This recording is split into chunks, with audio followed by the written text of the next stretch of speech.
Today I am going to explain the most important stage of labor.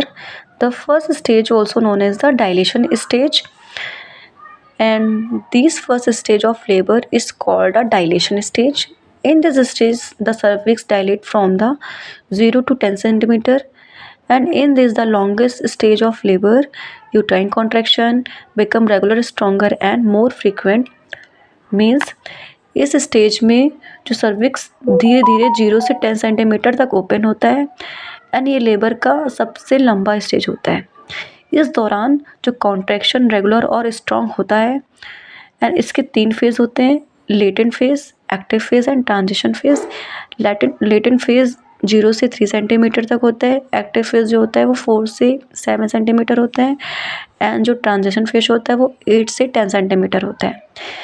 And second stage में the baby is delivered. इस stage में baby का birth होता है। Mother जो होती है वो एक्टिवली पुश करती है इस सेकेंड स्टेज में, मतलब ये एक्सपल्सन स्टेज होता है। मदर का जो स्टेज होता है वो एक्सपल्सन स्टेज होता है।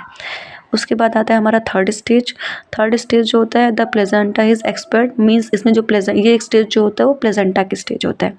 सेकंड स्टेज में क्या होता है कि जो बेबी होता है वो डिलीवर्ड होता है एंड थर्ड स्टेज में जो प्लेजेंटा है वो एक्सपर्ट आउट करता है।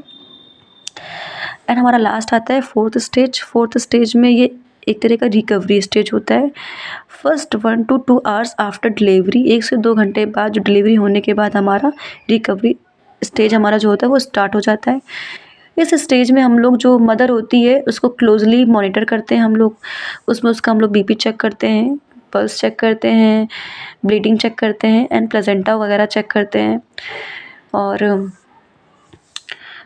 फोर्थ स्टेज में हम लोग ये सब चेक करते हैं एंड इसकी एक ईजिली ट्रिक है कि D for dilation, E for expulsion and P for placenta and R for recovery. एक क्वेश्चन है कि कमेंट में आप लोग सब बताओ कि सबसे लॉन्गेस्ट स्टेज कौन सा होता है।